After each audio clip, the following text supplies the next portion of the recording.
Hadirin yang saya hormati, kita meyakini bahwa abad sekarang ini adalah abad Asia.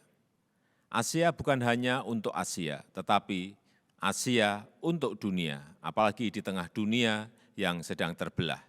Sebagaimana tema konferensi ini, kita perlu redefining Asia's role in a divided world. Kawasan Asia akan dan harus terus berperan sebagai katalisator dan mesin bagi stabilitas, bagi perdamaian, dan bagi kemakmuran global. Hadirin yang saya muliakan, banyak tantangan global yang kita hadapi. Upaya pemulihan ekonomi akibat pandemi COVID-19 masih belum merata.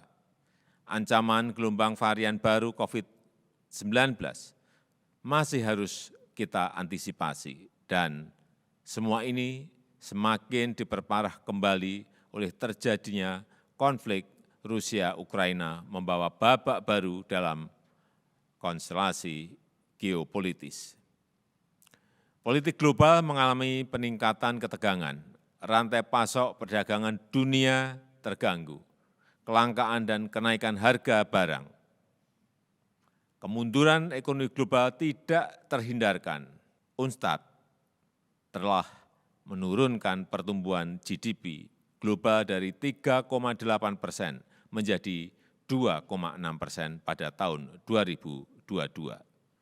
Setidaknya 38 negara berpenghasilan rendah telah mencapai status berisiko tinggi untuk beban utang luar negeri mereka. Pencapaian SDGs semakin tertunda dan 150 juta penduduk dunia kembali terjerumus ke dalam kemiskinan ekstrim dan lebih dari 160 juta orang di dunia kembali kelaparan. Meski ekonomi Asia melambung 6,9% tahun lalu, pemulihan ekonomi belum terjadi pada kawasan yang luas.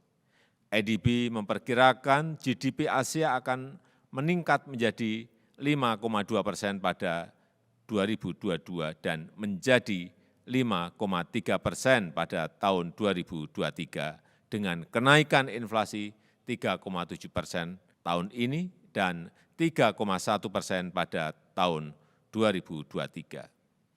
Di kawasan ASEAN, angka kemiskinan mencapai 4,7 juta jiwa dan yang kehilangan pekerjaan lebih dari 9,3 juta jiwa.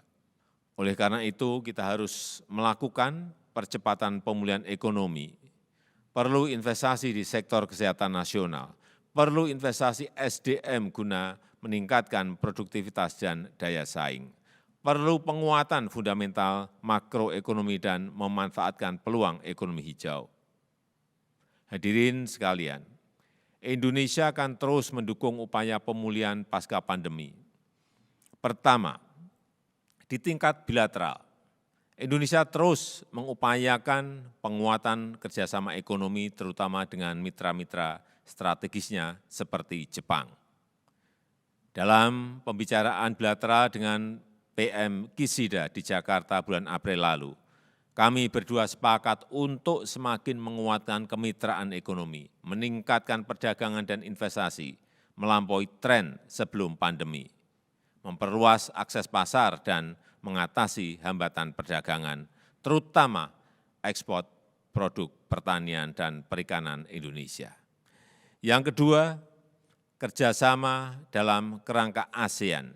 Indonesia akan terus mendorong agar negara-negara ASEAN bersama-sama bekerja keras untuk lebih bisa menikmati rantai nilai global agar mampu menaiki tangga kemajuan. RCEP yang telah disetujui 2 tahun yang lalu perlu untuk segera diimplementasikan untuk memperkuat integrasi ekonomi kawasan yang saling menguntungkan. Implementasi RCEP berpotensi meningkatkan perdagangan kawasan 10% dalam 5 tahun ke depan dan berkontribusi 187 miliar US$ pada GDP kawasan. Yang ketiga, sebagai Presiden G20, Indonesia ingin memastikan agar G20 menjadi katalisator pemulihan ekonomi global. Terdapat 3 sektor penting yang akan menjadi prioritas presidensi Indonesia. Yang pertama, penguatan arsitektur kesehatan global untuk memastikan ketersediaan sumber daya bagi penanganan COVID-19, serta penguatan kesiapsiagaan menghadapi darurat mendatang. Yang kedua, transisi energi untuk memastikan dukungan teknologi, investasi, dan pembiayaan transisi energi dan pembangunan hijau khususnya bagi negara berkembang. Yang ketiga, transformasi digital untuk memperkuat sumber pertumbuhan baru dan perluasan peluang ekonomi termasuk untuk UMKM.